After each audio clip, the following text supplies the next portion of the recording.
फिर कहते हैं भगवान कि कामात्मानः स्वर्गपरा जन्म कर्म फल प्रदा क्रिया विशेष बहुला भोगैश्वर्य गतिं प्रति।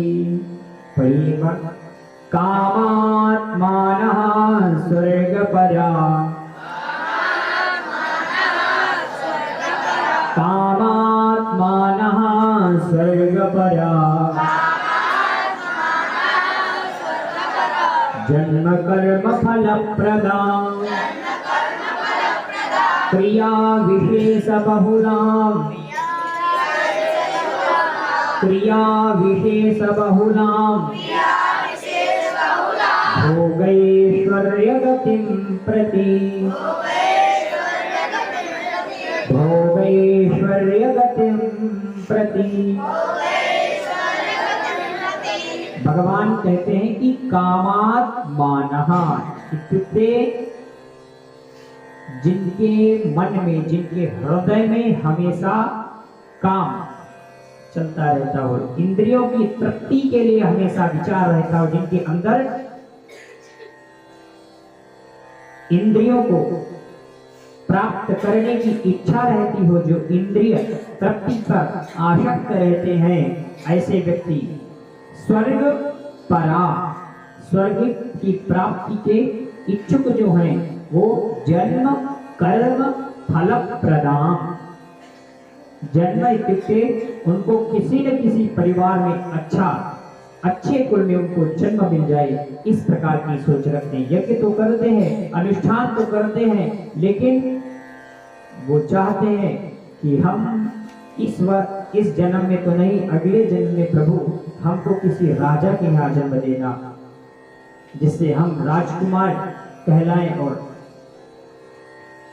आगे राजा भी बन सकें। इस प्रकार अच्छे अच्छे कुलों में धनवानों के यहाँ जन्म प्राप्त करने की प्रार्थना करते हैं भगवान से।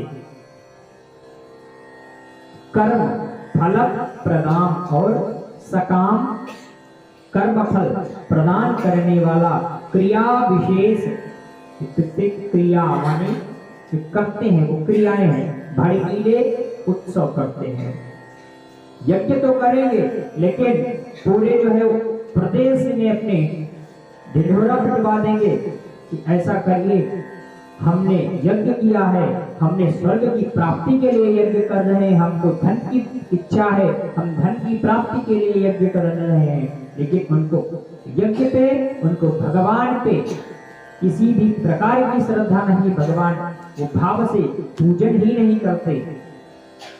ऐसे व्यक्ति बहुला इत्युक्ते विविध, भोग माने इंद्रिय तृप्ति, ऐश्वर्य माने, तथा ऐश्वर्य गति माने प्रगति, प्रति माने ओर।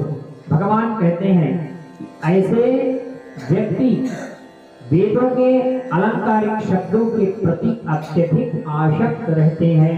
फिर जो स्वर्ग में अच्छे जन्म, अच्छे कर्म और शक्ति इत्यादि के लिए विभिन्न सकाम कर्म करने की संस्तुति करते हैं। वेदों में कहा गया अगर आपको बलवान बनना है, अगर आपको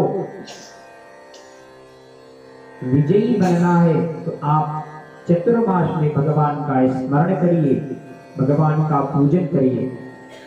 आपको मृत्यु पे विजय प्राणी है तो आप महामृत्युंजय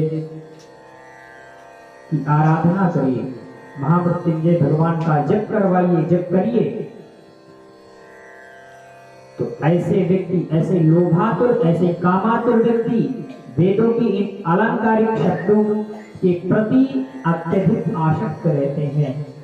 उन्हें भगवान पे श्रद्धा नहीं, भगवान का पूजन वो भाव से नहीं करते, लेकिन फिर भी वो कहते हैं कि वेद में लिखा है तो सच ही होगा, और हमें स्वर्ग प्राप्त करना है, हमें धन की प्राप्ति करनी है, हमें लक्ष्मी प्राप्त करनी है, हमें मृत्यु पे विजय पानी है, हमें अदालत में विजय प्राप्त करनी है, तो वो सकाम कर्मों करने के लिए तत्पर हो जाते हैं। हालांकि उनके अंदर श्रद्धा नहीं होती, उनके अंदर भगवान के प्रति भाव नहीं होता, केवल और केवल उनके मन में इतना ही चलता रहता है कि हम अगर यज्ञ करेंगे तो हमें स्वर्ग मिलेगा, स्वर्ग में हमको भौतिक सुख सुविधाएं मिल जाएंगी, महामृत्युंजय का अनुष्ठान करेंगे तो हमारी मृत्यु नहीं होगी, हम यहाँ कुछ दिन और रह लेंगे। इस प्रकार के उनके मन में इस भौतिक संसार की वस्तु, इन नाशवान वस्तुओं के ऊपर कुछ भी नहीं है। अगर आपकी पराजय हो रही है तो किसी न किसी दिन आपकी विजय भी होगी, अगर आप विजय होते हैं तो किसी न किसी दिन आपकी पराजय भी होगी। अगर आपको हानि हो रही है तो आपको निश्चित रहना है किसी न किसी दिन हमें लाभ होगा, लेकिन अगर लाभ प्राप्त हो रहा है तो आप हानि के लिए भी तत्पर रहिए। आपको हमेशा मुनाफा नहीं मिलता, घाटा भी होता है।